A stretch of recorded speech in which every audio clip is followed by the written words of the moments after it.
What incident will traumatize you for the rest of your life? What happened to me while I was in jail? In 2013, at 26 years old, I was arrested and sent to Steuben County Jail in NYS. I was arrested after making the dumb mistake of driving without a driver's license and telling the officer that I was my sister. I was charged with misdemeanor probation violation, with the original charge being criminal impersonation, and was in jail waiting to go to court. I had never been in any legal trouble before. About 4 weeks into my incarceration, I began getting severe headaches. It got so bad that I put in a request to go to medical and see the jail's physician assistant. After seeing her for the first time and describing the pain that I felt in my nose that spread to the top of my head, I was told that I was suffering from a sinus infection. I accepted that as a plausible explication, and took the antibiotics that were prescribed to me. A week went by and the pain was getting worse, not better. I again requested to go to medical and was again seen by the physician assistant. I told her the pain was getting severe, that it had spread to the side of my face and the back of my neck, and asked to be taken to the hospital. The physician assistant told me that she was not sending me to the hospital, that hospital visits were only reserved for emergencies, and she had concluded I had an impacted tooth. A day went by and I was in complete agony. I was unable to move my head even the slightest bit without feeling as if my entire head would explode. The pain was so bad that I couldn't eat or sleep. All I did was lay on my bunk sobbing. I begged every CO on shift to help me. Different sergeants were called in to talk to me and I begged them to send me to the hospital, but was always refused. At about 9 days after my headaches began, I developed double vision. I told the nurse that was handing out meds that I had constant double vision. I remember telling her, "There's 2 of you." I was instructed to put in a slip to request to go to medical. Few hours after the double vision began, I was talking to another inmate when she went, "Oh my God, your eyes. They've shifted." I went into my cell and looked into the mirror, and was horrified to see that I had gone cross-eyed. I had been calling my mom every day telling her that I knew something was very wrong with me. After seeing that I had gone cross-eyed, I called my mom, hysterically told her I was cross-eyed, and asked her to call the jail and see if she could persuade them to take me to the hospital.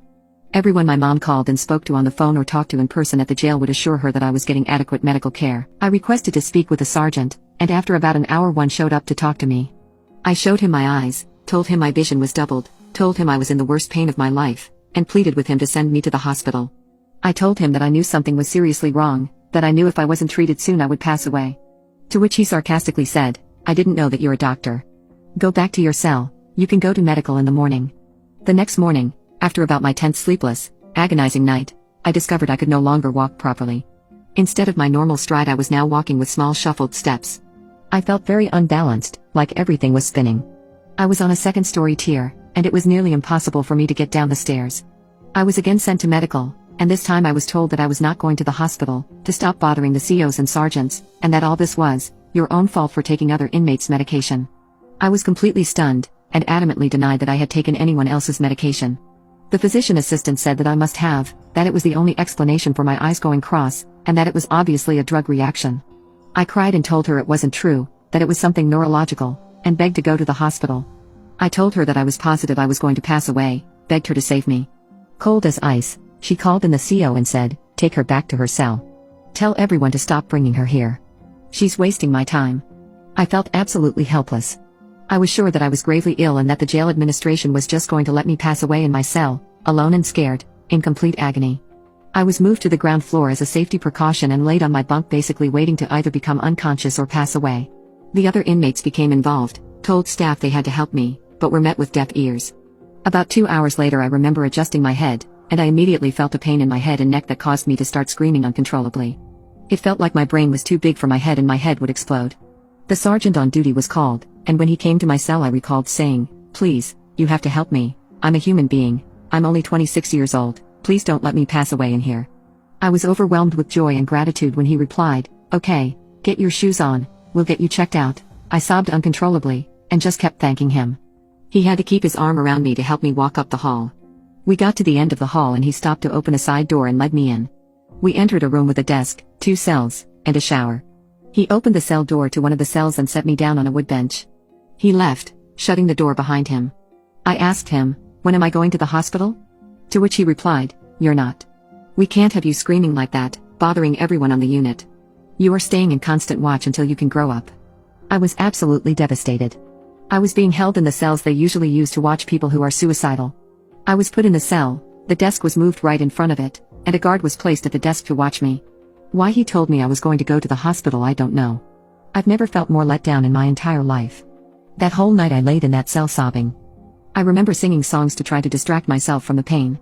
I screamed a lot. I begged the guard to help me, but didn't even get a response. She just sat at her desk ignoring me. I started vomiting uncontrollably, which made the pain in my head and neck even worse. That was the worst night of my entire life. In the morning the physician assistant came in along with a sergeant. I told her that I couldn't walk, couldn't see, and was in the worst pain of my life. I again, for the 100th time, begged and pleaded to go to the hospital. I again reminded them that I'm a human being, that I would soon be dead. She looked at me for a minute, then said, "Take her back to her cell. All this is her own fault." I began crying and screaming, feeling like the torture and pain I was enduring didn't matter to them, that to them I was just a criminal, lower than a dog. The sergeant says to me, "It's obvious that you can't be in that much pain if you're screaming." I couldn't scream like that if my head hurt. I continued to scream and cry. A different sergeant came in to talk to me. I said to her, "Please, I'm dying, please take me to the hospital." She stood there for a minute, then said the greatest sentence of my life, "Okay, we'll get you looked at." At the hospital I was given an MRI and CAT scan that showed nothing. Then I was given a spinal tap. The doctor told me that my spinal fluid shot out like a geyser. Tests confirmed I had fungal spinal meningitis. I was told if the jail waited even 12 hours longer I would have most certainly passed away. My mother was able to get my judge to release me on my own recognizance so that my family could be with me while I recovered, and so I didn't have to be chained to my hospital bed being guarded by a correctional officer. After 10 spinal taps to get the pressure off my brain and spinal cord, and lots of heavy-duty pain and antifungal meds I did recover. I had double vision for a long time, along with trouble walking, but I did make a full recovery eventually. However, I will never recover mentally from my 11 days in jail. I lost faith in humanity after that. All these people working at the jail stood by and let me suffer. I was tortured. Trained medical staff did nothing to help, even when it was completely obvious that something was seriously wrong with me. In their eyes, I was just a good-for-nothing criminal, so I deserved what I was getting.